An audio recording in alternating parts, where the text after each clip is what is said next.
जी अस्सलाम वालेकुम जी। ये सवाल की रिक्वायरमेंट आप पढ़ें। ये जो लास्ट क्लास में हम सवाल करे थे, इसमें पहले लिखा हुआ है your computation should commence with profit before tax. हाँ जी बताएं भाई, प्रॉफिट बिफोर टैक्स कितना है?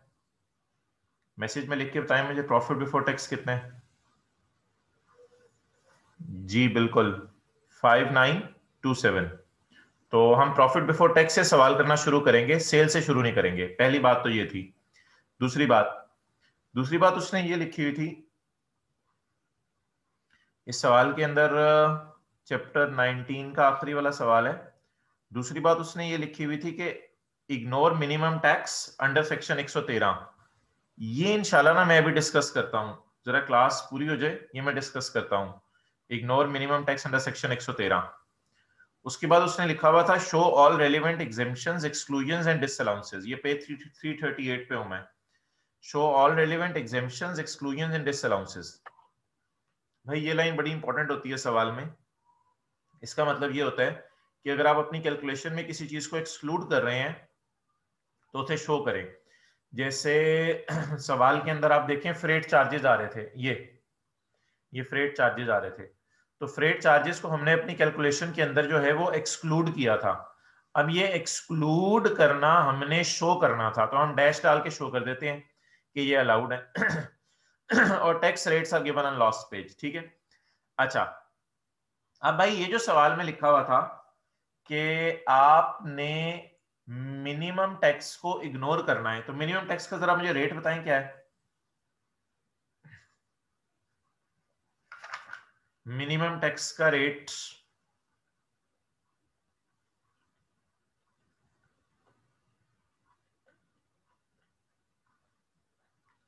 1 ये 2.5 किसने बोला है मुमर? 2 या 5%? ये क्या किया भाई? मिनिमम रेट का मिनिमम टैक्स का रेट है 1.5% ऑफ सेल। जरा निकालो किताब का सफा, बताओ किस सफे के ऊपर है मिनिमम टैक्स का रेट दिया हुआ?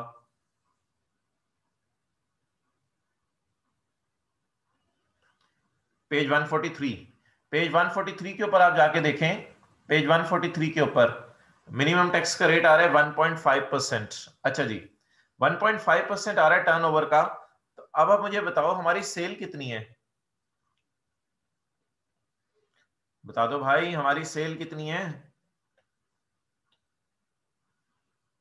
जी बिल्कुल, हमारी सेल आ रही है भाई 29058। अब अगर हमारी सेल 29058 आ रही है तो मुझे ये बताओ कि अगर सवाल में ये दिया हो कि आपने जो है वो मिनिमम टैक्स लगाना है, तो आप बताओ आप किसके ऊपर लगाओगे?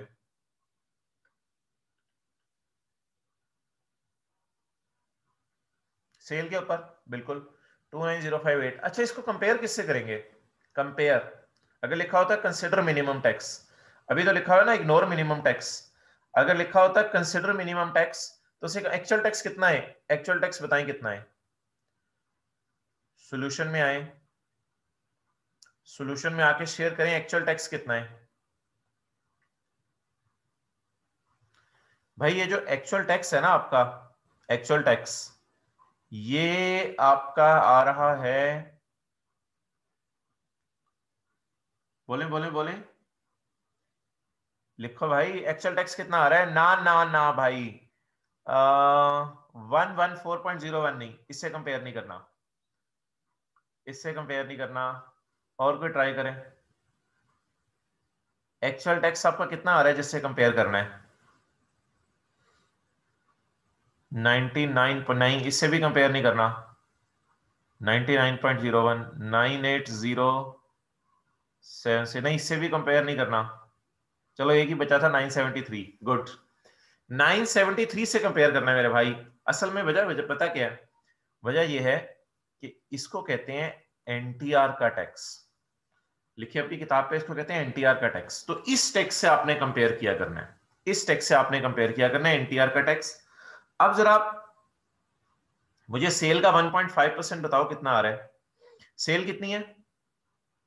सेल सेल सेल लिखो, लिखो सेल लिख के भेजो, कितनी है? 29058। अच्छा 29058 के को मल्टीप्लाई कराओ आप 1.5% से। जी जिन्होंने लेट ज्वाइन किया है, हम पेज को बता दें इधर कौन सा है।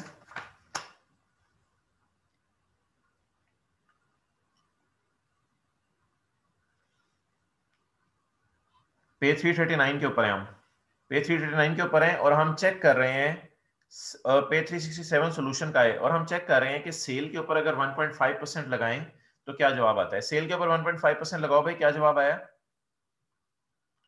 435.87।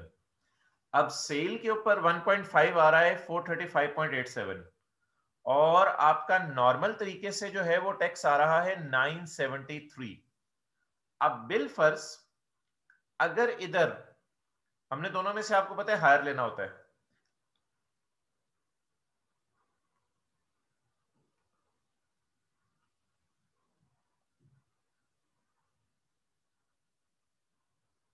अब बिल फर्ज अगर इधर क्या हो रहा होता, बिल फर्ज अगर 435.87 आ जाता मिसाल के तौर पे 1000, अगर 435 1000 आ जाता तो इस 435 की जगह बिल फर्ज आ जाता 1000, तो हम क्या करते, हम 1000 को कंपेयर करते 973 से और 1000 को 973 से कंपेयर करके हम हायर ले लेते 1000।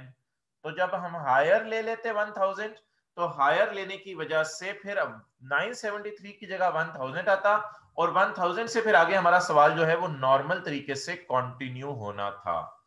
तो पहली बात तो मेरे भाई ये हो गई कि अगर इस सवाल के अंदर लिखा होता आपने सेल के 1.5% को लगाना है यानी मिनिमम टैक्स कंसिडर करना है, तो फिर हम सेल का 1.5% लगाते, जो जवाब आता उसको कंपेयर करते हम 973 से। 27 कैरी फॉरवर्ड कहां से आ गया, ये क्या आया भाई? हाँ हाँ हाँ ठीक है, वो सही कह रहे हो आप। अच्छा तो फिर हम क्या करते, फिर हम ये करते कि 1000 को इधर लिख देते और 1000 में फिर 7.76 ऐड करते हैं एंड सो ऑन, सवाल को आगे चलाते। तो ये बात होगी मेरे भाई। तो एक छोटी सी बात यहां पे और लिख लें, किताब पे लिखें, सेल के 1.5% को नॉर्मल टैक्स रिजीम वाले टैक्स से कंपेयर करते हैं। सेल के 1.5% को नॉर्मल टैक्स रिजीम वाले टैक्स से कंपेयर करते हैं और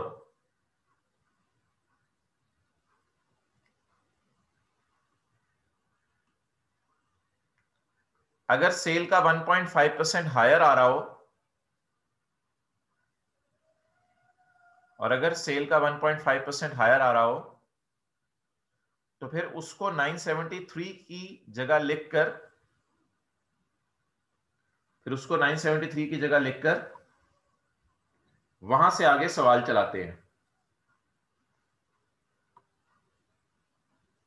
उसको 973 की जगह लिखकर वहां से आगे सवाल चलाते हैं, लेकिन अभी हमें 973 ही लिखना चाहिए क्योंकि ये तो 435.87 आ रहा है सेल का 1.5%।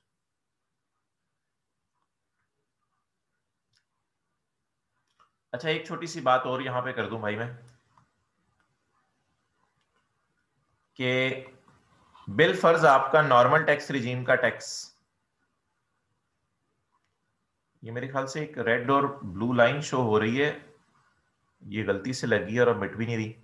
अच्छा बिल फर्ज आपका नॉर्मल टैक्स रिजीम का टैक्स आ रहा होता 100 रुपया और आपका कोई फॉरेन टैक्स क्रेडिट और टैक्स क्रेडिट अंडर 61 to 63 भी होता। ठीक है, तो फर्ज करें आपका नॉर्मल टैक्स रिजीम का टैक्स आ रहा है 100 रुपया, फॉरेन टैक्स क्रेडिट है 5 रुपए, टैक्स क्रेडिट अंडर 61 to 63 है 3 रुपए, तो जवाब क्या आ गया? 92। तो फिर आप 92 को कंपेयर करते सेल के 1.5% से, फिर आप किसको कंपेयर करते? 92 को कंपेयर करते सेल के 1.5% से। द रीजन इज कि आपने सेल के 1.5% को कंपेयर करना है नॉर्मल टैक्स रिजीम के टैक्स से after deducting tax credit, after deducting tax credit. तो ये बात भी लिख लें, अगर कोई टैक्स क्रेडिट आ रहे होते ये दो, फॉरेन टैक्स क्रेडिट और 61 to 63, तो ये वाले आप माइनस करते और माइनस करके फिर आप कंपेयर करते। तो नॉर्मल टैक्स में से फॉरेन टैक्स क्रेडिट और टैक्स क्रेडिट 61 to 63 अगर आ रहा होता तो ये माइनस करते, माइनस करके जो फिगर आती फिर उससे कंपेयर करते। लेकिन इस सवाल में देखें टैक्स क्रेडिट कोई है ही नहीं। अगर इस सवाल में टैक्स क्रेडिट कोई है ही नहीं तो आपको किसी से कंपेयर करने की जरूरत ही नहीं है। भाई ये लाइंस अच्छा स्टूडेंट्स ने ड्रॉ की हैं। ओके यार अब ये स्टूडेंट्स, अब मुझे तो कंट्रोल्स पता नहीं किधर आएंगे, देखना पड़ेगा। चलो ठीक है, जो स्टूडेंट्स ने ड्रॉ की हैं शायद उनको भी अब पता ना चले कैसे रिमूव करनी है। अच्छा जी आगे चलें, इसको इंशाल्लाह नेक्स्ट टाइम मैं देख लूंगा, फिर कर लिया करेंगे रिमूव। आगे मूव करें जी। हाँ आपको होमवर्क में जो सवाल दिए थे वो सवाल निकाल लें। अब होमवर्क में जो सवाल दिए थे उन क्वेश्चंस को मैं निकालता हूं।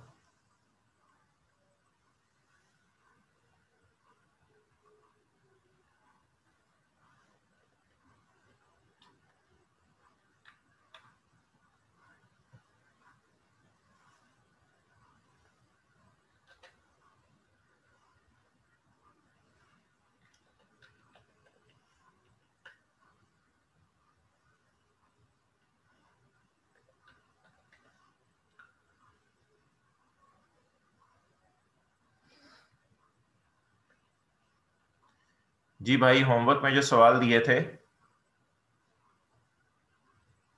ये आपको दिया था मैंने, क्वेश्चन नंबर 3।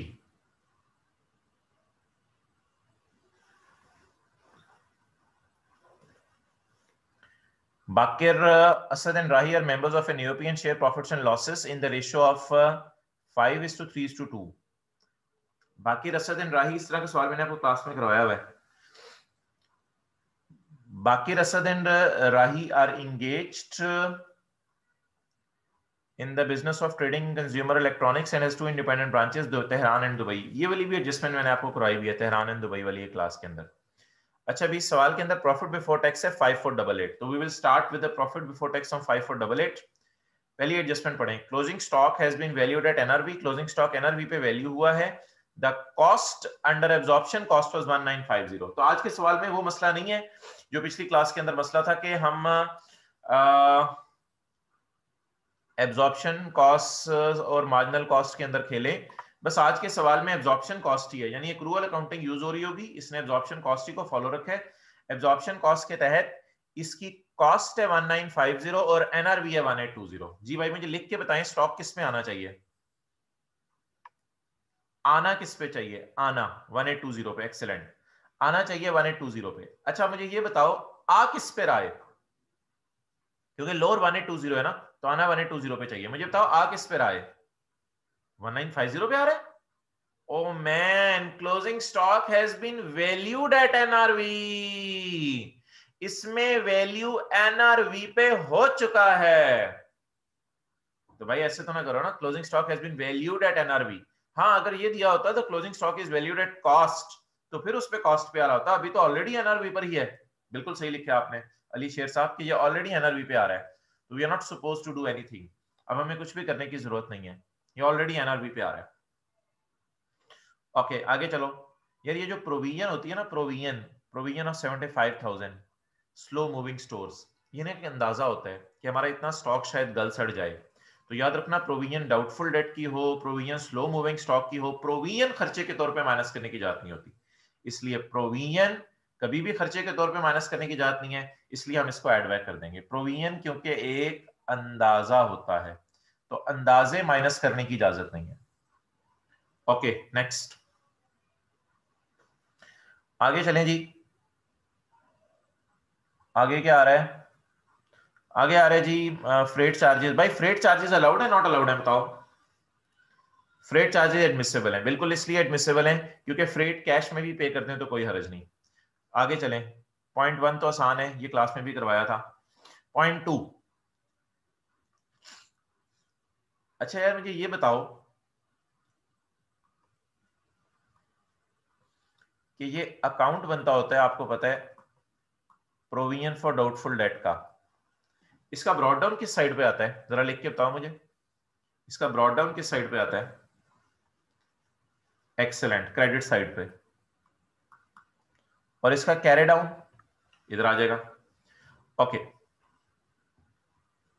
इधर क्या आता है बताओ जरा, इधर क्या आता है?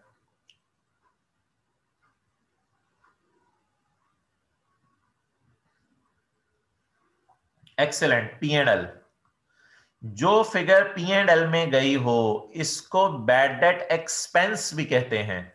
इसका नाम एक और आप लिख सकते हैं, बैड डेट एक्सपेंस। जो फिगर पी एंड एल में गई हो वो यहां पे आती है, इसको बैड डेट एक्सपेंस भी कहते हैं। अच्छा, इधर क्या आता है? इधर किसी को पता हो इधर क्या आता है?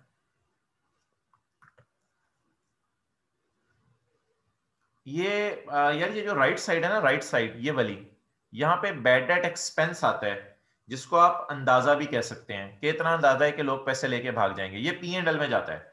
एक्सेलेंट। इधर किसी ने अभी रिप्लाई किया कि डेट रिटर्न ऑफ आता है। एक्सेलेंट।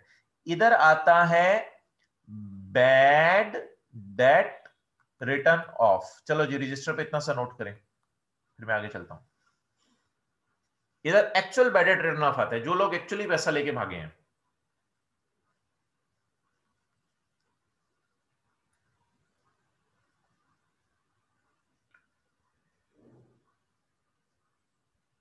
तो ये ना एक पैटर्न है अकाउंट का, ये आपने याद कर लेना है।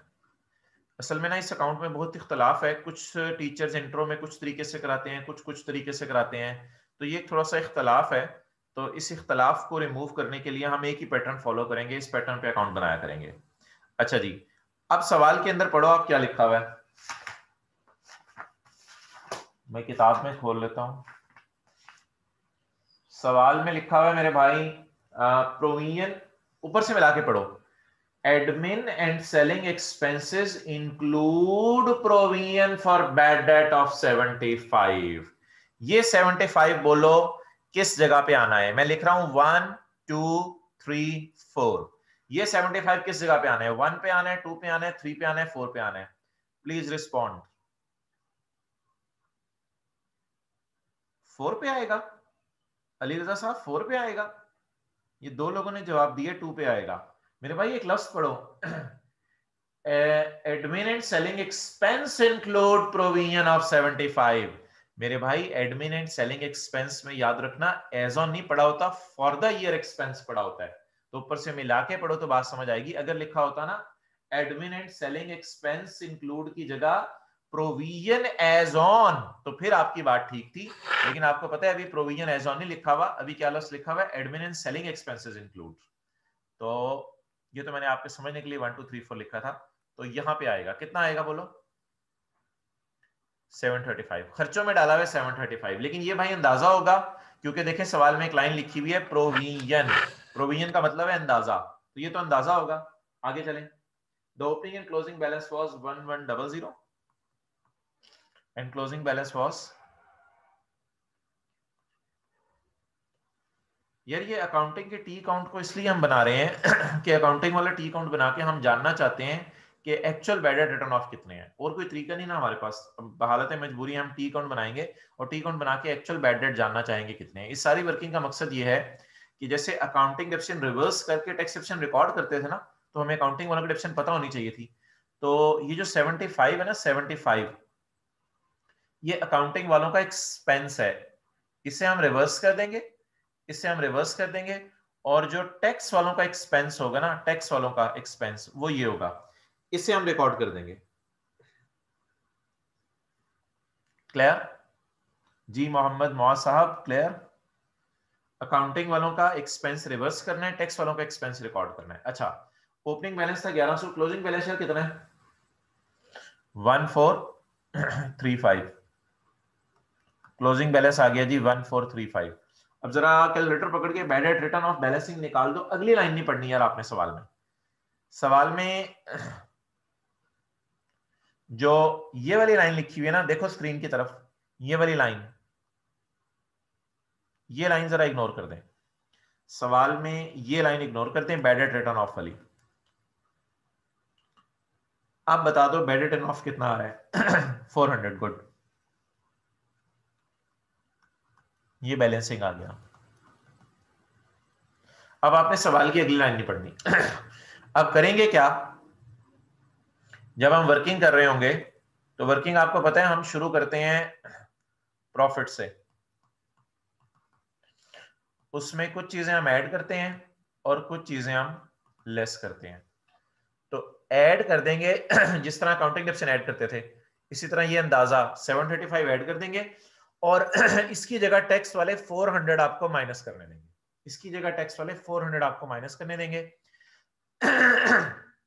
जिस तरह हम अकाउंटिंग डिप्शन ऐड करके टैक्स डिप्शन लेस कर देते थे। लेकिन एक सवाल में मसला है, सवाल में आखिरी लाइन पढ़ो, bad debt written off include, यानी इधर है स्क्रीन की तरफ देखें, इस 400 में मसला है।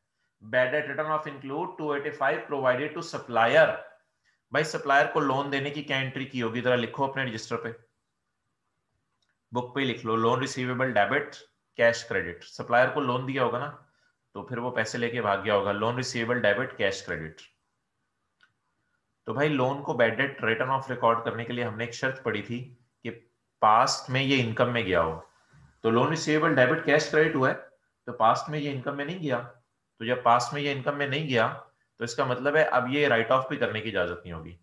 तो bad debt written of actual माना 400 है, लेकिन 400 में से 285 माइनस करने की इजाजत नहीं होगी। क्यों नहीं 285 माइनस करने की इजाजत होगी? इसलिए कि 285 पास्ट में इनकम में नहीं गए। हमने पढ़ा था बैड डेट राइट ऑफ करने की एक शर्त है कि पास्ट में इनकम में गया हो।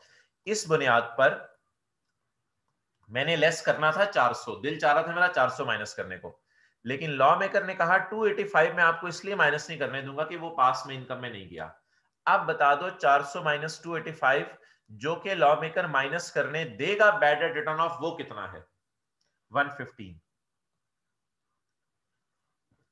भाई अगर बैंक से लोन लिया होता, या आपने लिखा है अगर बैंक से लोन लिया होता, तो फिर तो हम लेके भागते ना, तो वो तो हमारी इनकम होती, फिर वो बैड डेट तो नहीं है। हाँ अगर बैंक होता और बैंक ने हमें लोन दिया होता, ये जो आपने सवाल पूछा है, बैंक होता और बैंक ने हमें लोन दिया होता तो बैंक को राइट ऑफ करने की इजाजत थी। लेकिन हमने अगर बैंक से लोन लिया होता तो फिर हमारे सवाल में तो मेरा नहीं ख्याल ऐसी एडजस्टमेंट कोई आएगी। फिर तो हमने अगर बैंक से लोन लिया होता तो हम लेके भागते, अल्लाह ना करे, बहरहाल हम लेके भागते, जब हम लेके भागते तो हम उससे इनकम रिकॉर्ड करते जी, फिर हम उससे इनकम रिकॉर्ड करते। लेकिन बैंक ने लोन दिया और हम लेके भाग जाएं, ये बैड डेट में तो नहीं आएगा, ये तो खुशियां हैं। लेकिन अल्लाह ऐसी खुशी से बचाए किसी का उधार हम लेके भागे। अच्छा ओके, आगे सेल प्रमोशन एक्सपेंसेस आ रहे हैं जी।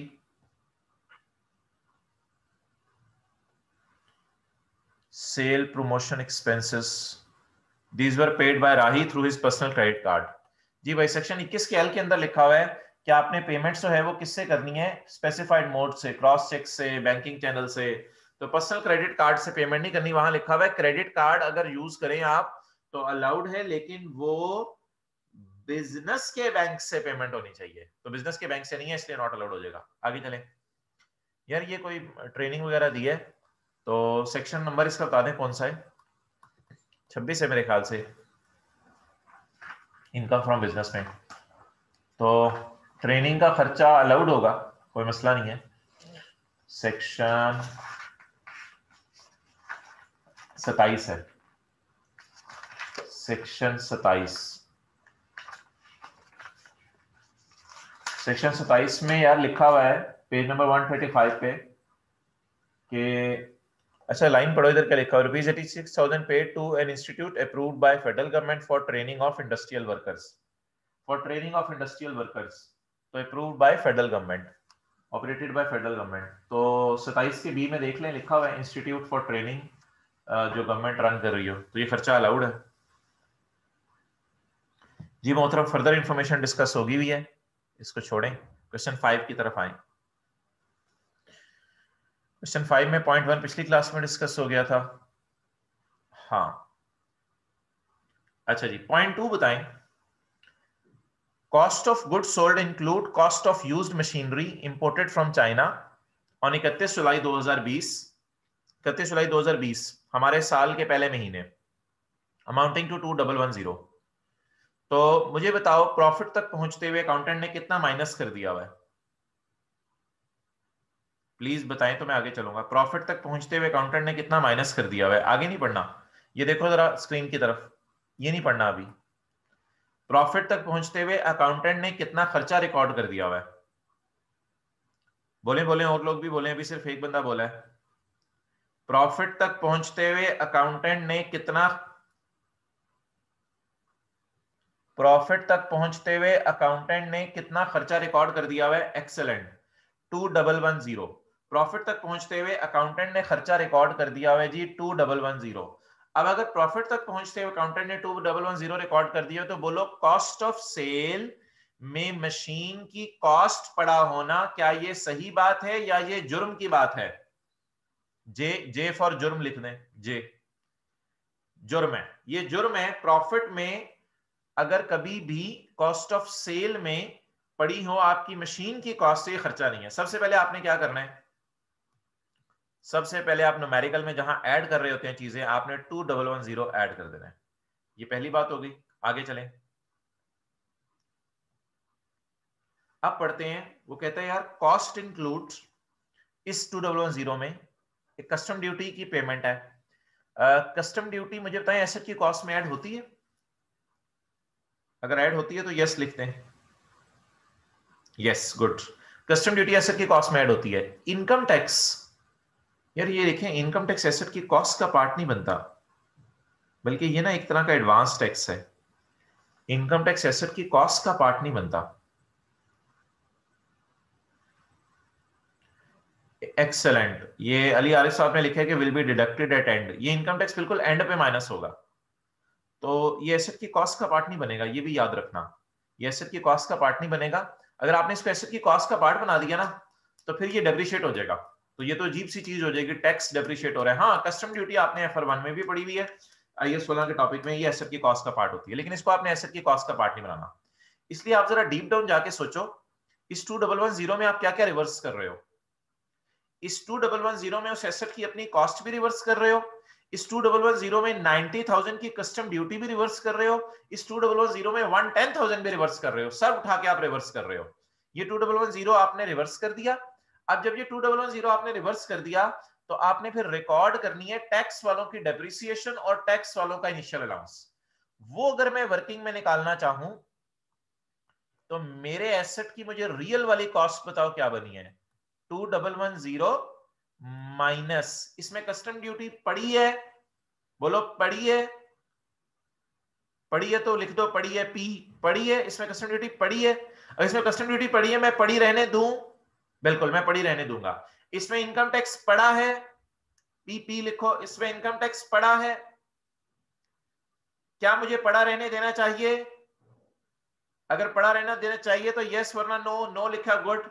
मुझे बिल्कुल इसमें इनकम टैक्स नहीं पड़ा रहने देना चाहिए। इनकम टैक्स इसमें से निकाल दूं, क्योंकि इनकम टैक्स अगर इसमें ऐड हो गया तो डेप्रिशिएट हो जाएगा। इनकम टैक्स निकलवाओ, कितना कितना बता दो यार, वो सफा साइड पे हुआ है। 2000 इनकम टैक्स, 2000 वो राउंड करके कितना बनेगा ना, 2110 इनकम टैक्स 110। तो यार ये 110 है ना, ये क्या बोल रहे हैं आप लोग? 2110 में से अगर मैं 110 माइनस कर दूं, तो ये मेरे एसेट की प्योर कॉस्ट आ जाएगी। इसमें कस्टम ड्यूटी पड़ी हुई है, इसको पड़ा रहने दे। अच्छा भाई, ये एसेट बोलो क्या है? एसेट एलिजिबल है, इसके ऊपर इनिशियल अलाउंस मिलना है? यस लिखें, यस और नो। इस पे इनिशियल अलाउंस मिलना है? यूज्ड है, यूज्ड क्यों मिलना है इनिशियल अलाउंस? ये तो यूज्ड है। हाँ इंपोर्टेड है, एक्सेलेंट। इंपोर्टेड है, इस वजह से हम इसके ऊपर इनिशियल, और चाइना, चाइना ना लिख, इंपोर्टेड लिख। इंपोर्टेड है, इस वजह से हम इसके ऊपर जो है वो इनिशियल अलाउंस देंगे। इनिशियल अलाउंस का रेट बताएं कितना है मशीन का? I.A 2000 ज़रब 25%, कितना आ गया? 500। ये जवाब आ गया 1500। अब आपने इसको डेप्रिशिएट भी करना है। खरीदने के साल में आपको पता है हम डेप्रिशिएट करते हुए 50% का फैक्टर भी लगाते हैं। तो 1500 ज़रब बिल्डिंग के लिए 10, कंप्यूटर के लिए 30, बाकी सबके लिए 15 ज़रब 50%। जी क्या जवाब आ गया? ये क्या?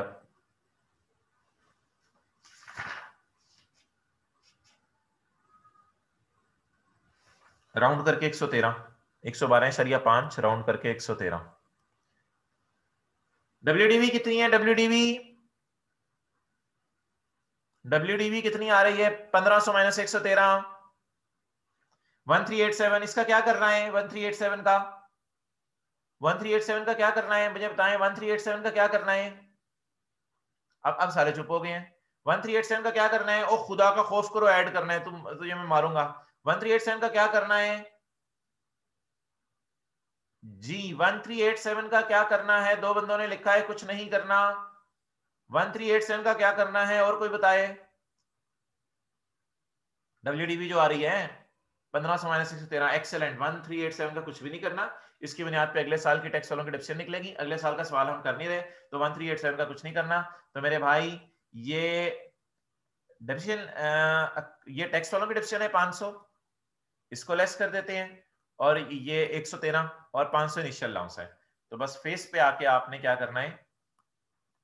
माइनस कर देना है 500 और 113। विशाखा वर्किंग में ना निकालते, यहां फेस पे निकाल देते तो भी एक्सेप्टेबल था।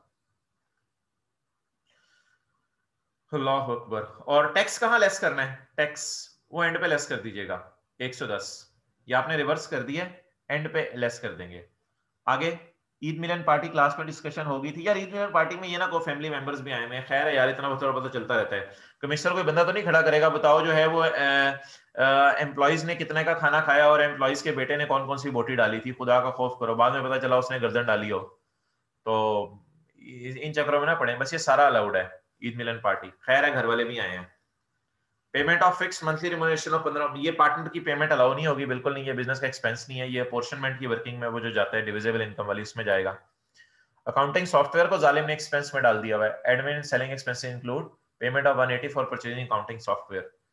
तो अकाउंटिंग सॉफ्टवेयर को एक्सपेंस में डाला है। तो मेरे भाई इसकी कॉस्ट आप पूरी रिवर्स कर देंगे। अभी मेरे पास इधर जगह नहीं है, मैं इधर इधर चलो ऐसे ऐसे कर देते हैं। ऐड वाली चीजें यहां लिख रहे हैं हम, लेस वाली चीजें इधर लिख देते हैं। तो ऐड कितना करेंगे?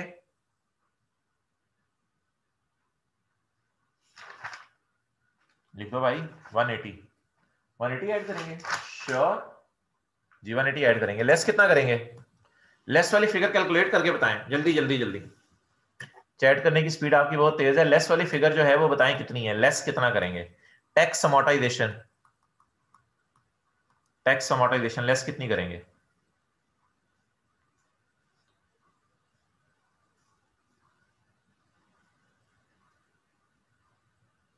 1418 कैसे आई? ओ लो फटे पै गए हैं। 1418 9, ओ मैन किधर आ गए हैं, किधर फंस गए हैं? 1418 और 9, खुदा का खौफ करो यार। 180, इसकी लाइफ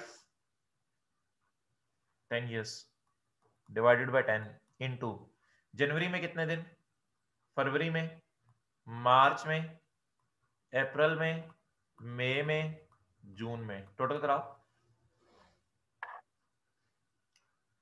181 हो गए। 181 इंटू 181 डिवाइडेड बाय, यार ये 2000 जो 20 और 2024 है ना, इसमें फरवरी में 29 दिन थे, तब 366 बनते हैं। लेकिन अभी तो फरवरी में 28 दिन है, इसलिए डिवाइड बाय 365 करेंगे। साल में 365 डेज होते हैं। अब बता दें 180 divided by 10 into 181 divided by 365, 9 आ गया। चलो जी 9 लेस हो जाएगा। अब ये जो जिन्होंने गलत फिगर लिखी थी वो तौबा तौबा करें। इन्होंने गलती क्या की थी? इन्होंने मेरे ख्याल से मंथ बेस पे पोर्शन नहीं किया था। गलती भी नहीं लिख के बता रहे। तौबा तौबा।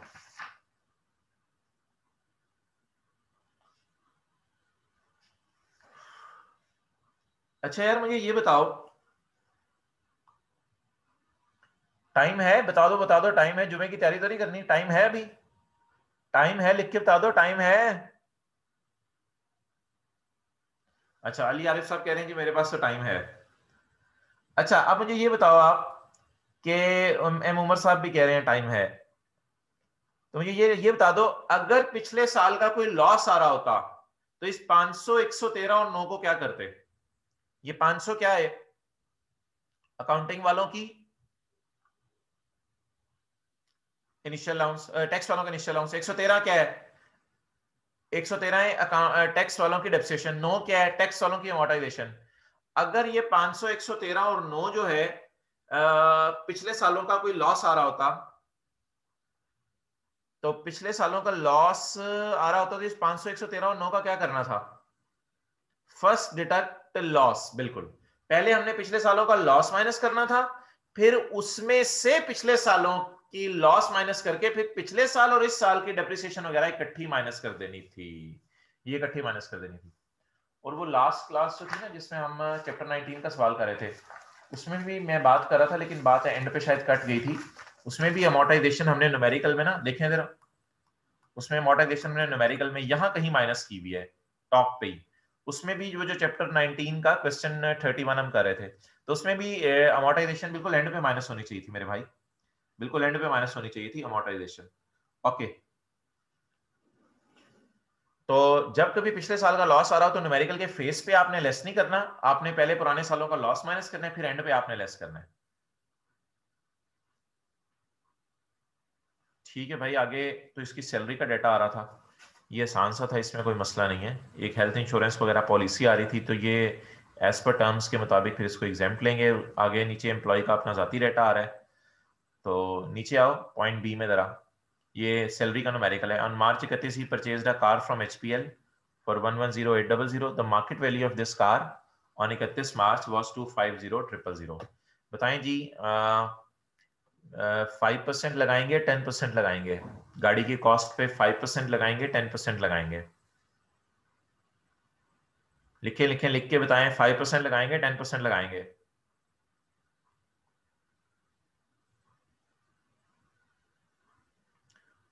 जी 10%, 10% में भी अभी 3 लोगों के जवाब आया है, और चैट में और बहुत से लोग अभी शामिल हैं, कोई नहीं बोल रहा। 10%, 10%, 10%, धड़ाधड़ जवाब आ रहे हैं। 10%, 5%, तो उन्होंने कहा 10 आने लग गया तो 5 भी बोले। 5%, बच्चों सोचें सोचें सोचें। 5 और 10, उफ तोबा। 0%। मेरे भाई एक लफ्ज अंडरलाइन करो, ही परचेज्ड अ कार। एम्प्लॉयर ने प्रोवाइड नहीं की, आपने एम्प्लॉयर से खरीदी है। तो एम्प्लॉयर के एंगल से मैं बात करूं, तो एम्प्लॉयर के एंगल से ये लफ्ज बनेगा सोल्ड कार। एम्प्लॉयर ने एम्प्लॉय को कार बेची है, जिसे ट्रांसफर भी कहते हैं, ट्रांसफर भी कहते हैं। ऐसी सूरत में मेरे भाई सेक्शन 13 का 11 है ना, सेक्शन 13 का 11 लगेगा, तो उसमें fair market value of car minus 2.5 lakh आ गई, minus amount paid by employee to employer. तो minus amount paid by employee to employer minus करेंगे, फिर आप जो है वो इनकम फ्रॉम सैलरी में ऐड कर देंगे। तो मेरे भाई वो ना, जब गाड़ी प्रोवाइड की जाती है ना, तो तब लगाते हैं, ना कि जब गाड़ी खरीदी जाती है। तो गाड़ी इसने खरीदी है पैसे देके। आप सारे चुप कर गए 10 और 5 वाले। अच्छा सेल्स टैक्स में आए, सेल्स टैक्स के न्यूमेरिकल्स में आए, जरा मैं कंट्रोल F कर लूं, सफे पे जल्दी पहुंच जाऊंगा। कुछ सेल्स टैक्स के न्यूमेरिकल वाले का कोई किसी बंदे का नाम नूम याद है? सेल्स टैक्स के न्यूमेरिकल्स जल्दी जल्दी आए उस चैप्टर में। सेल्स टैक्स में आप ढूंढ के कोई बता रहा होगा, जुबानी बताएं, किसी बंदे का नाम याद है? हाँ, एक आपको सूरी और नूरी वाला सवाल दिया था, SOORI लिख के सर्च करते हैं। लो जी निकल आया, ताहा आदम। अच्छा ये इसमें निकालें,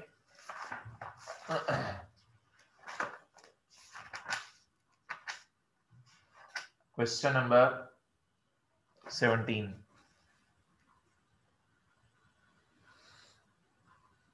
क्वेश्चन नंबर 17, इसमें जरा पॉइंट 3 पढ़ें और बताएं कौन सी फिगर हम यूज करेंगे।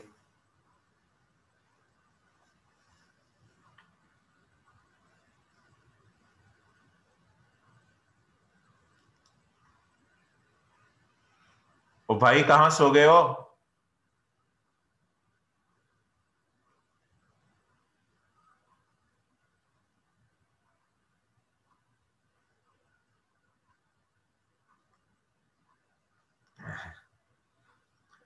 अभी कुछ लोगों का रिप्लाई नहीं आया।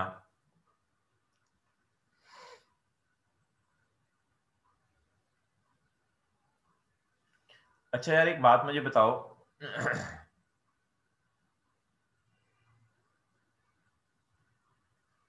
पता नहीं कहां कहां चले गए आप लोग। एक बात मुझे बताओ, मैं हूं मिसाल के तौर पे मैन्युफैक्चरर, मैन्युफैक्चरर मैंने सेल किया है फैन किसी को 1500 का। वो वो था कोई डीलर, उस डीलर ने आगे 1600 का बेचा रिटेलर को। रिटेलर ने आगे कस्टमर को बेचा 1700 का। तो मुझे बताओ मेरी सेल प्राइस क्या है? मैं मैन्युफैक्चरर हूं, मैंने पंखा बेचा 1500 का, आगे डीलर ने रिटेलर को बेचा 1600 का, रिटेलर ने कस्टमर को बेचा 1700 का। बोलो मेरी सेल प्राइस क्या है? मेरी सेल प्राइस 1500। तो जब मैं मैन्युफैक्चरर होऊंगा और अपना न्यूमेरिकल सॉल्व कराऊंगा तो मैं दूसरों की सेल देखूंगा या अपनी सेल देखूंगा? अपनी के लिए ए लिख दें। मैं दूसरों की सेल देखूंगा या अपनी सेल देखूंगा? अपनी सेल देखूंगा। अब जरा ये एडजस्टमेंट पढ़ें।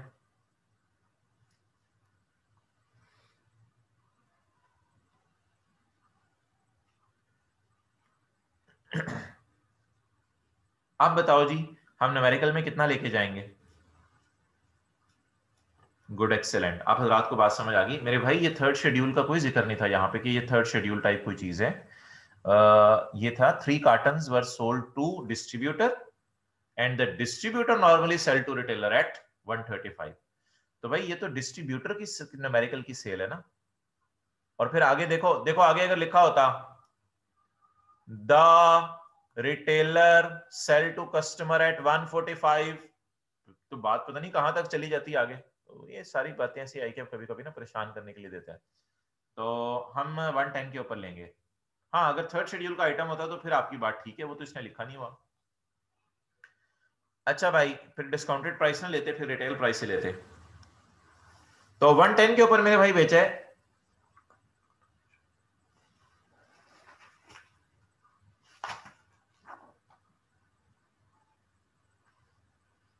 अच्छा इसको 3 से मल्टीप्लाई करेंगे या नहीं करेंगे?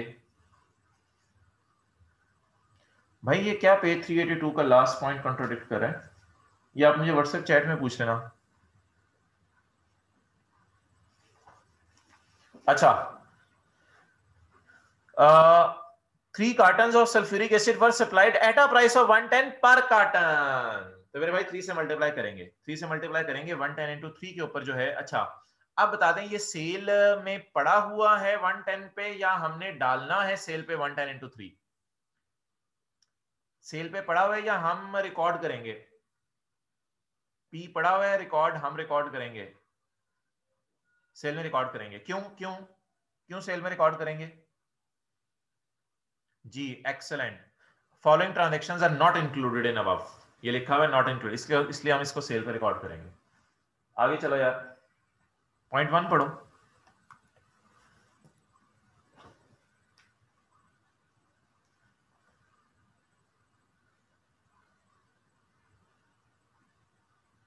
हाँ जी क्या करना है? कितने परसेंट से मल्टीप्लाई करके डालेंगे? अच्छा ये purchase of electricity service, purchase of gas service, purchase of telephone bill, ये इनपुट की कैलकुलेशन का पार्ट बनेगा आउटपुट की? इनपुट आउटपुट जल्दी लिखें, इनपुट आउटपुट। Excellent, input. इन पे 17% लगाना है या लगा हुआ है? लगाना है या लगा हुआ है? लगा हुआ है 17%। लफ्स लिखा हुआ है सेल्स टैक्स, तो सिंपल आप इसको इनपुट की कैलकुलेशन के अंदर ले जाएंगे। आगे चले, माशाल्लाह सारी एडजस्टमेंट्स आपके न्यूमेरिकल्स की हो गई है। मैं आज देख रहा था इक्का दुक्का कोई रह गई थी, उनको मैं डिस्कस कर रहा था। क्वेश्चन 15 पे आए, बल्कि ठहरे क्वेश्चन 20 पे आए। क्वेश्चन 20 पे पॉइंट वन का चौथा बुलेट पढ़े।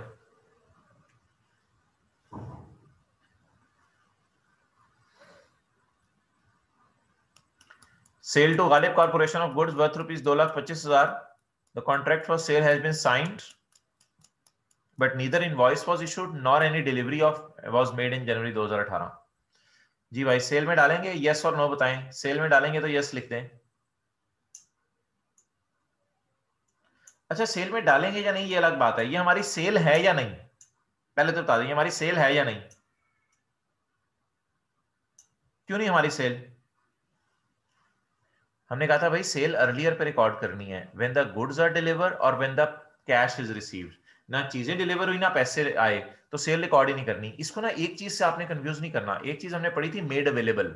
मेड अवेलेबल पता है क्या कॉन्सेप्ट है? टाइम ऑफ सप्लाई की डेफिनेशन बिल्कुल आप सही कह रहे हैं। मेड अवेलेबल पता है क्या कॉन्सेप्ट है? मेड अवेलेबल ये कॉन्सेप्ट है कि हमने कस्टमर को कहा कि चीजें तैयार है, उठा के ले जाओ। मेड अवेलेबल वाला कॉन्सेप्ट लगेगा यहाँ पे?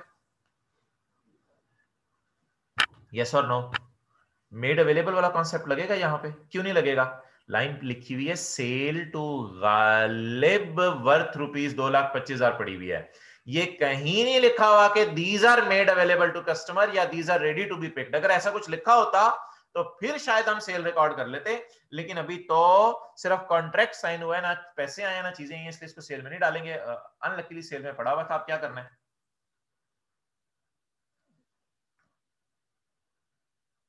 बिल्कुल सेल में से माइनस कर देंगे।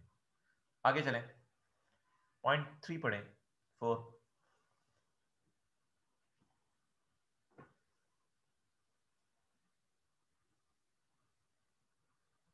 क्या करना है पॉइंट 4 का?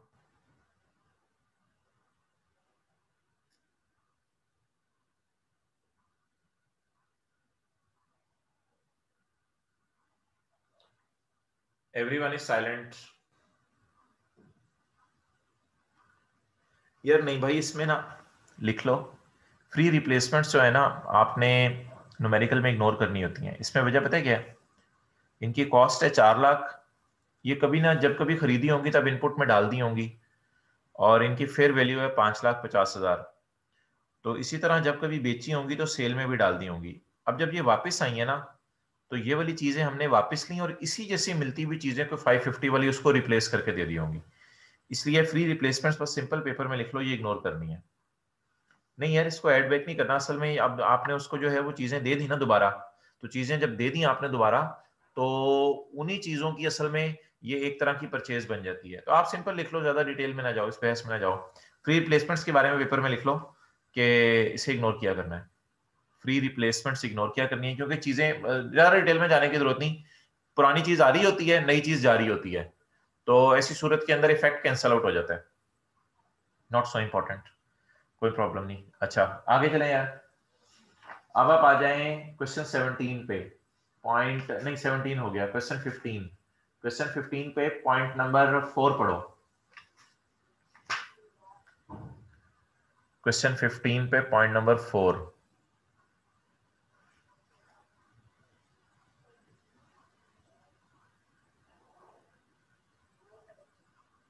अच्छा ये एक्सप्लेन कर दिया हुआ, we are very lucky, explain कर दिया हुआ है। ठीक है जी, ओवर, खत्म करते हैं। अब मॉक तक हमारी नो मीटिंग, मॉक तक हमें और किसी क्लास की अब जरूरत नहीं है। इंशाल्लाह मॉक के बाद मैं डिस्कस करूंगा आपसे, कोई क्लास रखते हैं। लेकिन प्लीज अभी मैं किताब को एक दफा स्कैन कर रहा हूँ, आप लोगों के सवालात भी आ रहे हैं। एक दो चीजें बड़ी इंपॉर्टेंट हैं, वो मैंने आपसे खुद भी डिस्कस करनी है। वो कोई ऐसी बातें नहीं है, 10-15-20 मिनट में हो जाएंगी, तो हम उसको कर लेंगे। भाई लेटेस्ट अटेम्प्ट को डिस्कस करने की जरूरत नहीं है, आप उसको देख सकते हो, उसमें कोई मसला है तो आप मेरे से पूछ लेना। असल में लेटेस्ट अटेम्प्ट वाली एडजस्टमेंट जरूरी नहीं इस अटेम्प्ट के अंदर भी आनी है। तो जो तैयारी कर रहे हैं और जो हमने पढ़ा है उसे याद कर लो, डेट इज एनफ। तो रिवीजन में जो न्यूमेरिकल्स हैं वो मैंने रिवीजन प्लान में दिए थे, डेट आर एनफ, वो इनफ है, वो आप न्यूमेरिकल्स कर लो, उनसे आपका काम चल जाएगा। वो जो मैंने रिवीजन प्लान में 7 हैंड पे न्यूमेरिकल दिए थे।